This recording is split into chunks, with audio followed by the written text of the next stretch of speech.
It's time to Biden it up. 3 times over. Daniel, you didn't join the Biden it up. Oh, I'm going to do it later. We have 3 opportunities. Okay, 3 opportunities. All right, well, I nonetheless. was fool because I just did it. No, you were right. Okay. I'm just... Oh, so you're reserving your Biden it up. I'm reserving my Biden it up. Okay, well. You guys were going to do so well, I wasn't going to compete. So here's our good friend, Vice President Joe Biden. Biden jabs left-wing Democrats and says Trump's a bully that he'd smack in the mouth. Okay, first, number one, why are you going down to this level, Biden? I mean, you already embarrassed yourself during the presidential debates, and now you're going to say you're going to fight Donald Trump. You're going to smack him in the mouth. So here, let me explain what's going on. Biden has admitted that he wasn't prepared for the attack by rising challenger Senator Kamala Harris on his historic handling of race issues in the first primary debates last week, and said that Donald Trump was a bully that he'd smack in the mouth. The former vice president, sounding defensive and angry at times, casual and confident at others, suggested the policies of the new socialist-leaning breakout stars of the party, such as New York Representative Alexandria Ocasio-Cortez, Senator Bernie Sanders, I'm pretty sure he was also hinting at Tulsi Gabbard as well, would not prevail in key swing states needed to retake the White House for the Democrats in 2020. You know, I remember the last time the Democrats actually ran a centrist candidate in 2016. You know, there was some election fraud, but he told us not to worry about it. How did that turn out? Guys, how did that turn out? I don't think it worked. No. Don't think it worked at all. I think it backfired tremendously. And so here's what he's saying. It's center left. That's where I am, he said of the Democratic Party during an interview with CNN broadcaster on Friday morning. Biden also returned to the type of aggressive warnings to the president that has received criticism in passing, that President Trump was a bully, a kind Biden said he was very familiar with, and suggesting, like before, he'd smack him in the mouth. He also went on to state this: I think Alexandria Ocasio-Cortez is a brilliant, bright woman, but she won a primary. She also won a general election too, genius. Said that in a general election fight, who won? Mainstream Democrats, who are very progressive on social issues and very strong on other education and healthcare issues. So first, there were a lot of other progressives that won general elections as well. I think someone needs to remind Biden that a lot of progressive Democrats that were endorsed by Our Revolution, Justice Democrats, Brand New Congress were winning key seats. You know, they're forgetting people like Representative Ilhan Omar, for example. But this is Biden we're talking about. Can I make a quick interjection on this? Go ahead. So, isn't it interesting that Biden is saying that she just won a primary, but as Kit mentioned, she also won a general election against Joe Crowley, who was Nancy Pelosi's the toughest successor. primary that they could do to pull that guy out. But on top of that, he's also saying, hey, they're not winning in swing states. It's partially the insinuation that's made is, hey, you have to get the rest of the country. Isn't it fascinating that the DCCC has been doing everything in its power to stop progressives from entering the race? We've covered before how if they do, they'll threaten to blacklist all the consultants that work with them, a whole number, keeping money from them, not helping in their election. So Biden is saying, why aren't they winning these swing states when the party itself has been saying you better not primary people in swing states? That's very interesting that you're mentioning it, because there's 2 examples of the DCCC's hypocrisy. One, they're primarying Tulsi Gabbard's seat. She's an incumbent. But, right.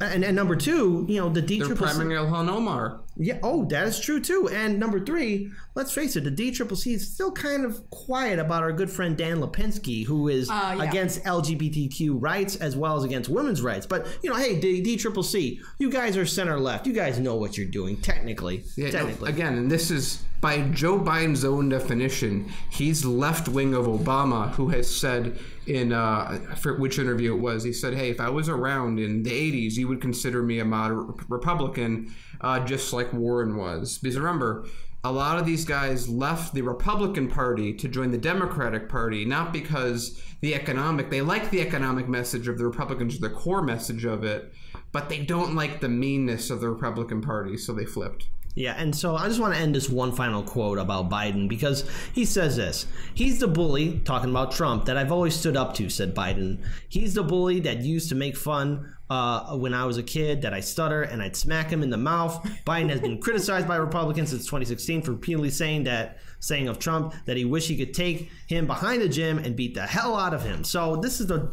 quote unquote, I guess for a while, still the main front runner. This is the progressive we've all been waiting for. That could be a fundraiser.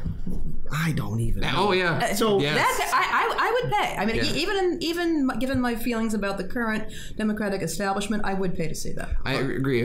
With their age, if either of them won, they would still lose. So an open racist versus a polite racist. Who are you rooting for? So Lainey, I know myself and Daniel have been talking a little bit about Biden and these little tough guy quotes, but what do you weigh on him and just him trying to act tough after his failure during the June 27th debate? You know, I've been around a lot longer than you two, and I remember Joe Biden back in the day when Robert Bork was appointed to the Supreme Court. Oh my God. And this was actually very interesting because Biden had already been caught in a plagiarism scandal. Which had derailed his run for president.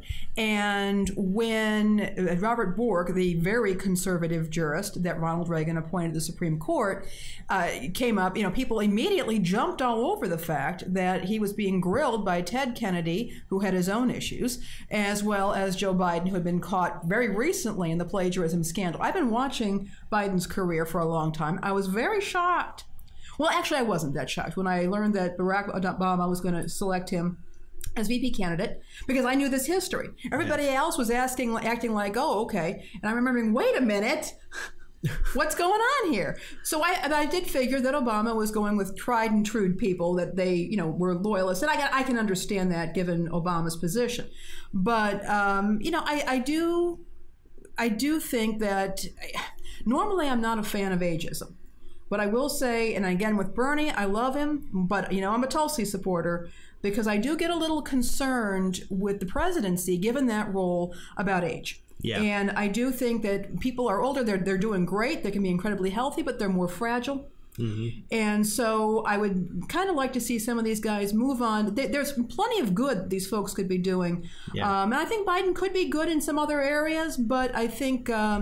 really now, I mean, what are the Democrats thinking?